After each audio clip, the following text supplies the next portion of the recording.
Today, our guests on Uplifting People are Paul Savardi, Chairman, CEO, and co-founder of Insperity, Inc., a world leader in business and human resources services based in Kingwood, Texas, and his wife, Dr. Victoria Savardi, who has her doctorate in theology and teaches Hebraic biblical studies. They are the co-founders of the Nathaniel Foundation, which supports numerous charities in the U.S. and abroad. Paul and Victoria have 6 children and 20 grandchildren. Paul and Victoria, welcome. We're so glad you're here. Thank you. So tell me a little bit about your faith growing up and your early childhood. Well, I was raised in a large family of 9 siblings and was raised Catholic. So, I got early understanding of the reverence for God, but also, in the Catholic Church, it was it was tough since so much repetition and not very spiritual in terms of an upbringing, but more religious. Gotcha. And how about you, Victoria? Well, I was adopted as an infant, a newborn, and my family was a Lutheran family, and so I grew up in a high liturgical church setting, and kind of had an experience with the Lord when I was 14, and really began to understand that it was a personal relationship. And so I had one sister, and we had, I just would say, a middle-class family. And then how did you two meet? Well, we met in high school in Spanish class on the first day of school. That's how we met. I don't remember the first day of school meeting him, but apparently I did. Oh, I remember. Yeah. And Paul, what did you think when you met Victoria? Well, for me, it was love at first sight. Right away I said, that's the one. That's the girl I'm going to be married to. Oh my goodness. I had a boyfriend at the time. I noticed he was kind of flirty, but it took a little while to get my attention, but he did. That boyfriend was just a placeholder. Yes. And now you all have been married how many years? How long have you been married? We don't usually tell. It's long like time. You don't say your age, your weight, or how long you've been married, right? Over 40 years. That's amazing. A little bit. That's amazing. And as you kind of look back, what did you first think about Paul? You said you noticed he was flirty, but... Yeah, but he was very, very, confident. Well, I say he was cocky back then, but when he received the Lord, he became confident. There's a little bit of difference there because the heart changes. But he was very much involved in sports and science and different clubs and student council president. So I just noticed that he was a real go-getter and he was very popular. And I liked the way he was able to relate to so many different groups of kids. You have so many different little cliques, and he was able to connect to a lot of people, and I admired that quality and his leadership abilities. And when did you all get married? Very young. I was going into the 11th grade. He was going into 12th grade, so we were still in high school. Wow, and tell us about your first child. Well, she came pretty quickly, and it was kind of a strange experience to being a teenage mom, but I had a lot of support from my family, from his parents and mine, and we just kind of grew up together. And what did you do to support your family back then? Well, at that stage, being so young, it was really just whatever it took to provide for the family. And I also went on to university, so I went to Rice University and then to the University of Houston. Didn't graduate, but during that period, it was always working and going to school and doing whatever it took. And I had to finish school with a baby on my hip, so did finish high school and then went into college a few years later. And all the way to now I have my doctorate. So it took a long time to get there, but, along the way, I took some time. Well, clearly you guys have had commitment from a very early age, and maybe describe what that looked like, commitment back then versus what you see maybe our kids doing now. We didn't have a choice, really. I didn't. I just felt like, one of my friends asked me, because we were so young, she says, how do you know if you really love him? And I said, well, I love him today. She goes, but, being married forever, it's so hard for a teenager to grasp this idea of forever. And I said, well, I think I'll love him tomorrow too. So I'm just going to go day by day. And that's how I had to do it as a young, girl, being faced with all these real adult situations. And as you kind of look back, as I mentioned, it was a different level of commitment, I think, than what you see now in some of our teens and millennials. But tell me, for you, it sounds like you had a guiding force really keeping you guys together. Yeah, well, besides the example of our parents, they stayed together all the way through their deaths. We had a commitment to the Lord, and we had a real strong bond. I think spiritually, especially as we began to seek Him together. Yeah, well, I think that word commitment's really important. It's misunderstood a lot these days. And for us, it was always going to be a forever commitment. But fortunately, it's through a committed relationship to the Lord that you're actually able to have a committed relationship to anyone else. And so our commitment grew and matured and developed, through the challenges that you go through. But it was well worth it. And Paul, when did you come to know the Lord? I know, Victoria, you said you were around 14. Yes. When you had an encounter, but how about you? Well, I came to know the Lord on a very important day in our lives. It was the day that we had our second child, who only lived for an hour and passed away. And I always call that my best day and my worst day. It was the same day. Because even though I lost a son in the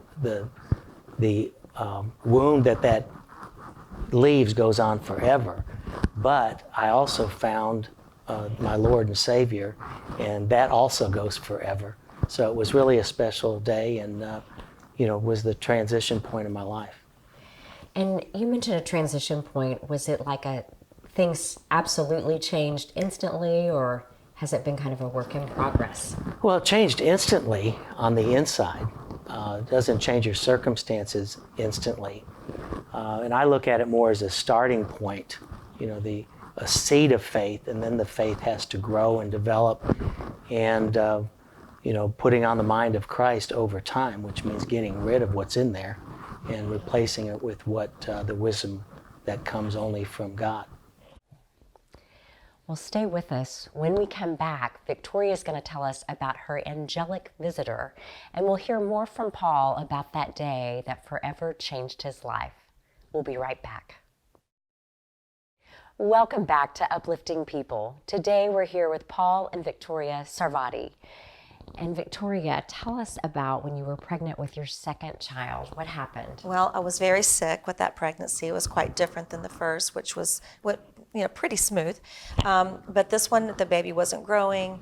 I carried the baby full term and still very immature as far as what they could tell. And so I went into labor. I was actually in the hospital when I went into labor, and I was already jaundiced. I lost a lot of weight, having some indications of some maybe severe problems, and so I went into surgery, and they were able to deliver the baby, but I never came out of that anesthesia, at least not for a couple of days. And so it did affect me quite, negatively, and caused a multiple organ failure. And so they had to transfer me to the medical center in Houston from a small community hospital. And you actually died in did. ICU at the Houston Medical Center. Once I got to the hospital there in Houston, they brought the crash cart in, and I apparently was fading pretty fast. And I remember thinking, I'm dying. I knew I was very much aware of, coming out of the body into, another state of being.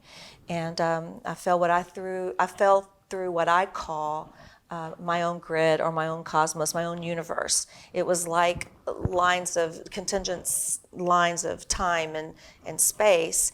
I don't know how to explain this. And there were treasures and beautiful things along the way that I was going past in warp speed. And I knew that they were mine, whatever this was, gifts, and I found out later, irrevocable gifts from God.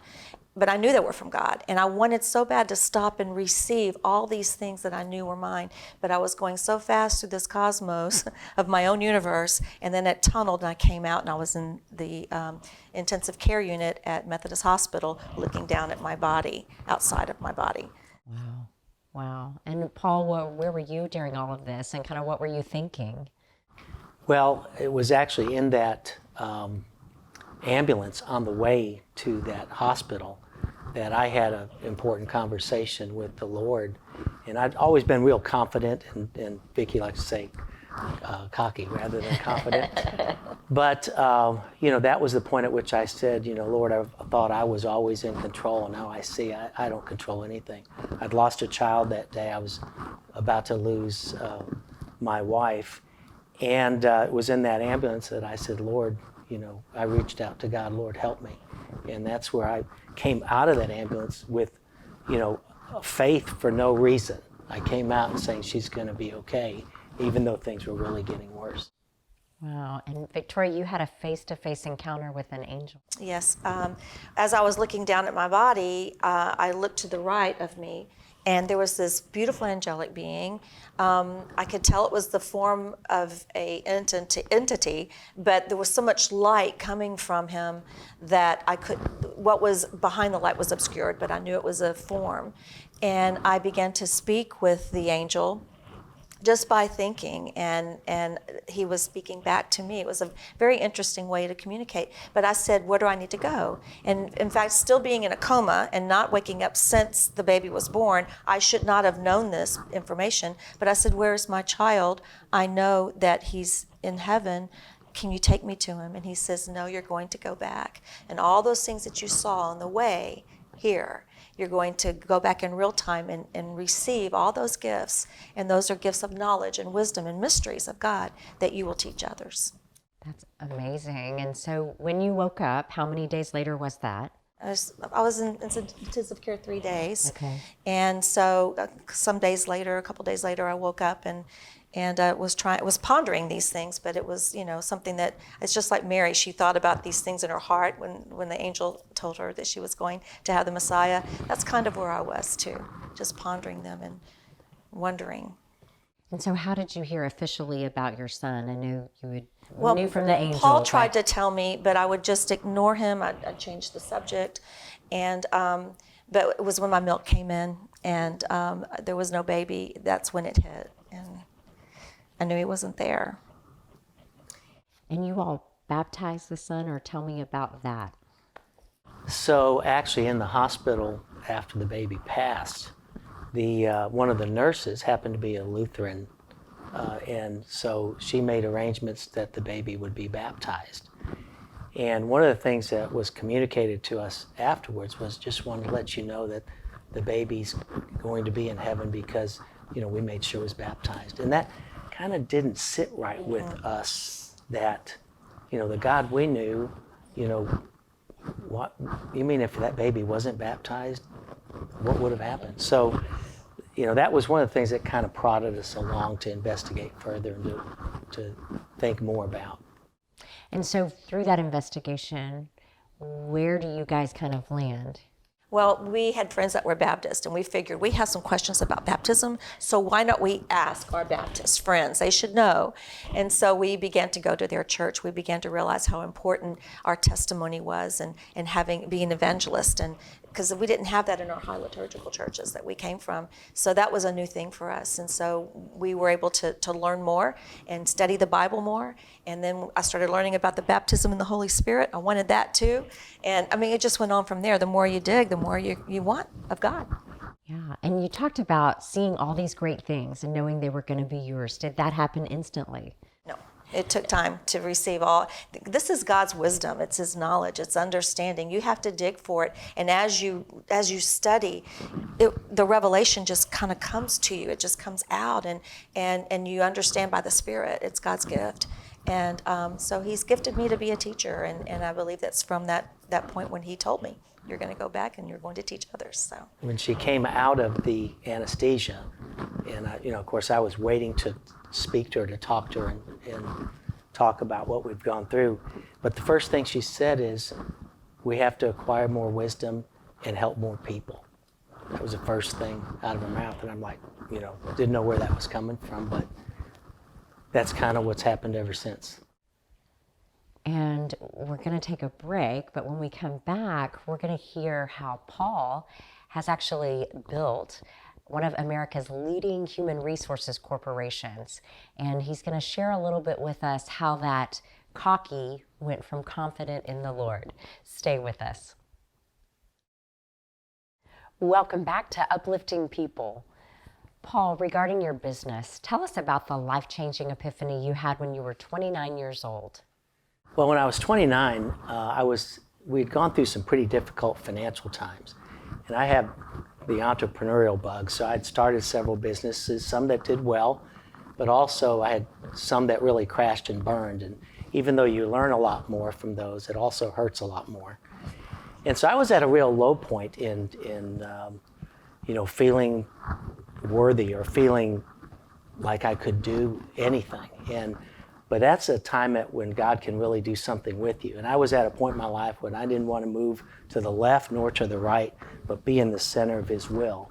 And it was in that time that an idea was planted about helping small and mid-sized businesses succeed. Because, of course, out of my own experience, it was like, this is way too hard for businesses to be successful.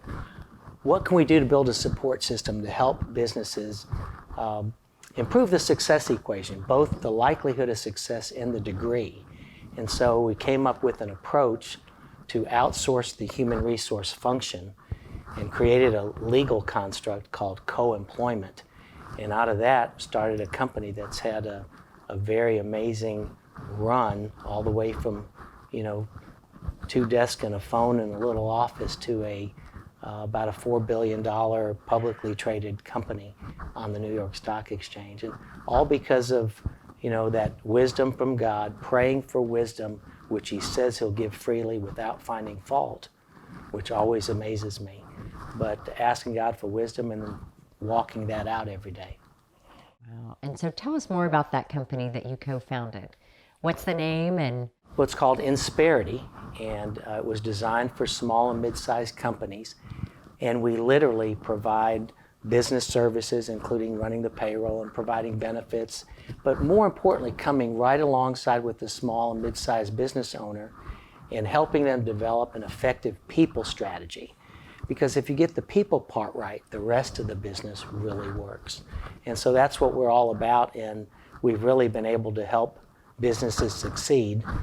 And our purpose is so that the communities prosper. When small and mid-sized businesses are successful, it's amazing what emanates into the community to help that community be successful. And we're also using a lot of biblical principle in business, which really works.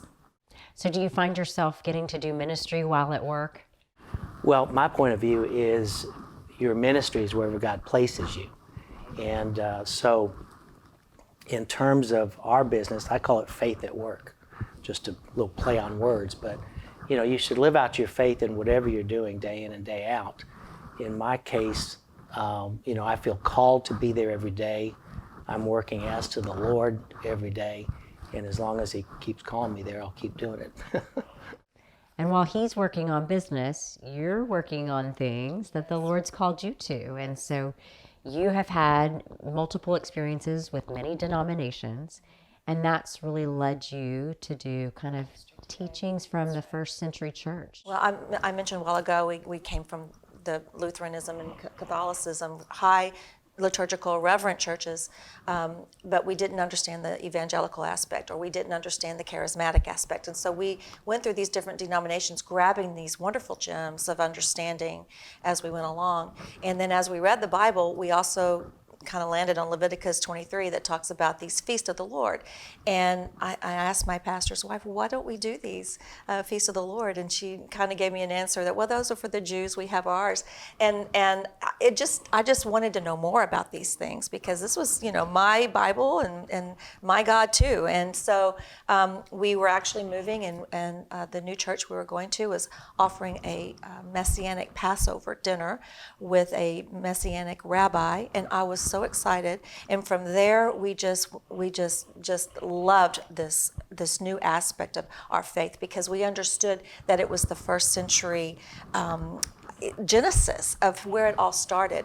And every denomination has this in common. This is our root, this is our genesis, this is the matrix of the faith where Yeshua actually lived out his faith. Not just having faith in Jesus is what everyone needs. We need to go beyond that and understand the faith of Jesus so that we can apply his faith that he walked out to our lives too. What did it mean? What were the idioms, the nuances, the culture, the custom, the traditions that he did and loved? How can we understand those things being grafted into this faith of first century Judaism that became what we know as Christianity today?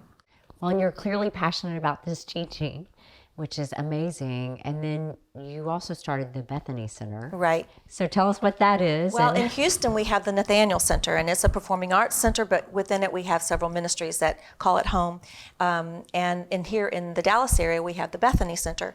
And it's an educational center where we offer Hebrew classes, and we offer IHCS, which is the Institute for Hebraic Christian Studies, Dr. Richard Booker's classes. Here we're a campus here in the Dallas area. And so we offer classes for an associate's degree in first century understanding of the faith. And we also have Shabbat on Friday nights. We celebrate all the feasts. We have various Hebraic scholars that come in. We have 3 adjunct professors that we tend to bring in on a regular basis, Dr. Richard Booker, Dr. John Garr, and Dr. Brad Young. And we have people there we have authors, we have ministry leaders that come and just get fed there because they want to take it to their ministries as well. Wow. So it's amazing how the Lord's using you all. And it doesn't stop there. No. You also kind of head up the Nathaniel Foundation. Tell us about that. Sure, the Nathaniel Foundation we established actually in 1994 before we were able to actually fund a foundation. And so it was just to organize our life around a desire to give. And so as God blessed us over time, we were able to sow into that foundation. And so we support all types of ministries really throughout the world, but that kind of are in this same vein regarding the first century theology and the faith of Yeshua, the faith of Jesus, and how that applies to our lives. So there's a lot of ministries either in Israel and then throughout that are involved in this type of ministry. Well, as I think about the vision that the Lord gave you, just to acquire wisdom and knowledge when you were undergoing that coma, and now the way you're passing on all of the wisdom and knowledge and blessings that you all have acquired, it's really incredible. And you're going to want to stay tuned because when we come back, we're going to hear about 2 books from these incredible 2 individuals about their life stories and how you can learn more. We're back with Paul and Victoria Savardi, and they both have books out. And so tell us about your books. Well, my little book is called Just a Little Girl, and this is my memoir. Now, it reads more like a novel, not so much like a boring biography of one's life. I go into a lot of detail. I don't hold a whole lot back, so it's very personal up close. And it explains more in detail about the experience that I told you about with the angel and what I encountered and how it led me to where I am today.